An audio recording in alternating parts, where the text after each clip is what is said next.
some people even sit in the back there in Salah and they talk. And again, you can focus for just a few minutes, inshallah. We'd like to thank the Sudanese community for sponsoring iftar today. Next weekend, inshallah, the iftar will be sponsored by Cover Foundation.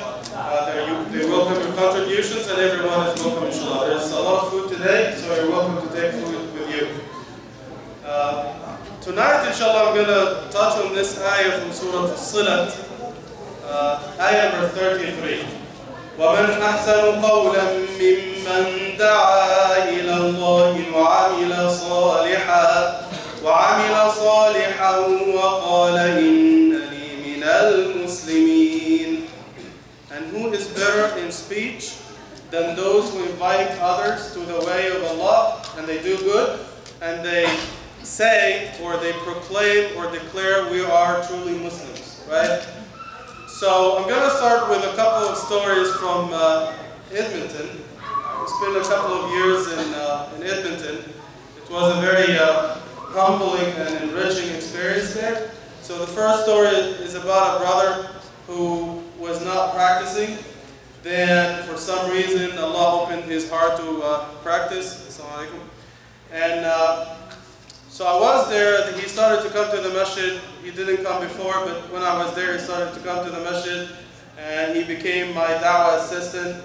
We stayed together for about a year and a half. An excellent brother, mashallah. And remember, before that, he didn't practice, he didn't pray like many of our youth, right? At some point, they slow down when they get a little bit older. Allah subhanahu wa ta'ala gives them hidayah. Each and every one of us has a jahiliyyah phase in their lives, right? But the lucky ones are those who are guided by Allah subhanahu wa ta'ala in the right time. So this brother was guided for the last 2 years of his life, and while I was there, he got into an accident, a motorbike accident, and he died at the age of 30, right? An excellent Muslim brother. Then there is also this story of another brother. I never met him, right? So one of his friends told me that this brother, his mother was asking him to go to the masjid for Salatul Jum'ah. He never came. Whenever she told him, okay, go pray Jum'ah, at least Jum'ah, he said, okay, next week. Wanting to go to the masjid tomorrow, right? So eventually he came to the masjid for Salah. And it was a Jum'ah, actually. But he didn't come to pray. He came to be prayed on. He also died. I don't know how he died. Maybe he got into an accident. And he died. He never prayed in his life. He was only 17 years old, like many youth in our community. And I was told this story by one of his friends, right? So he also died young. There is no age, certain age for death. Young people die and old people die, right? So why am I talking about this? The reason I'm talking about this is because Allah subhanahu wa ta'ala in the ayah we cited at the beginning talks about the excellence of the people who do da'wah, right? And they are the people of hikmah, the people of knowledge and patience. Why they are the best people, as Allah says in the ayah? Because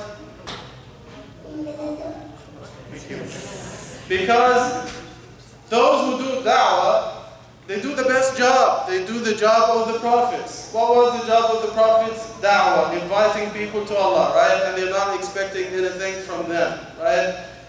But before we do da'wah, especially in good times like this in Ramadan, when people's hearts are open, or at the time of janazah, people come and they cry. They never come to the masjid, they only come for janazah, or maybe they come for Eid, you never know. But when they come, their hearts are open, they're ready to listen, right? And Allah subhanahu wa ta'ala, maybe Allah subhanahu wa ta'ala will give them hidayah. The Prophet ﷺ says in the hadith that the hearts of the people are between two fingers of Allah. He flips them as however He wishes, right? So maybe someone you think has a hard heart, and the next thing Allah subhanahu wa ta'ala gives them hidayah. You never know, right? So you have to look for the right moment to speak to them. You have to talk to them with hikmah, right? Hikmah basically means, I always say this, to say the right thing at the right moment in the right way. Our biggest problem, especially when we deal with the youth, and many of them are rebellious because once they start to speak with a coarse voice, they start to grow a mustache, right? They think, mashallah, they're big, and you cannot correct them, right? And we do a big problem when we talk to them. We try to correct them in a bad way. You call them humar, you call it bad names, right? Why are you not praying, idiot? Something like this. So you cannot correct someone by offending them. Because if you offend them, you put them on the defense and they will never listen to you. You have to be good to them. When I see our brothers and sisters, the young ones in their teens, who are not praying tonight, right? They sit in the back, they talk, they're not praying. Because supposedly if you are over 10 years old, you're supposed to take part in the salah. But if you sit back and, and talk and fight and all these things, I remember the hadith of the Prophet ﷺ about Abdullah ibn Umar radiallahu anhuma. He was a youth, I don't know, maybe 15, 16, Allahu A'lam. So the Prophet ﷺ knew that Abdullah ibn Umar didn't pray at night. He would pray the 5 namaz, but nothing else at night. So the Prophet ﷺ said, نِعْمَ الرَّجُلُ عَبْدُ اللَّهِ لَوْ كَانَ يُصَلِّي مِنَ اللَّيْلِ. And this is in Bukhari. He said, Abdullah ibn Umar is an excellent man. He's an excellent man. But I wish he prayed at night because he would be a better person. So what did the Prophet ﷺ do? He praised him first. He said something good about him. He said he is an excellent man. And he called him a man. And he said, I wish that he would pray at night.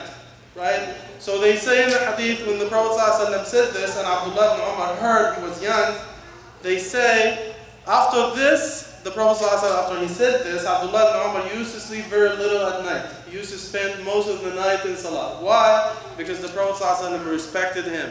He said something positive about him, then corrected him. He didn't insult him, he didn't cuss at him, nothing. He just said something positive, and the youth changed totally. Right? Part of the good way of doing nasiha to people, not to make fun of them. Right? Because again, it's Allah subhanahu wa ta'ala who gave you hidayah. You didn't give hidayah to yourself. Allah subhanahu wa ta'ala says in the Quran, يَهْدِ اللَّهُ لِنُورِهِ مَنْ يَشَاءُ. Hidayah is the light of Allah. He gives it to whoever He wants. It's not for everyone, right? He only gives it to whoever He wants. If you want hidayah for yourself without the will of Allah, you cannot have hidayah, right? So what you need to do is to talk to them nicely, respectfully, and with patience, and choose the right time, right? And don't offend them.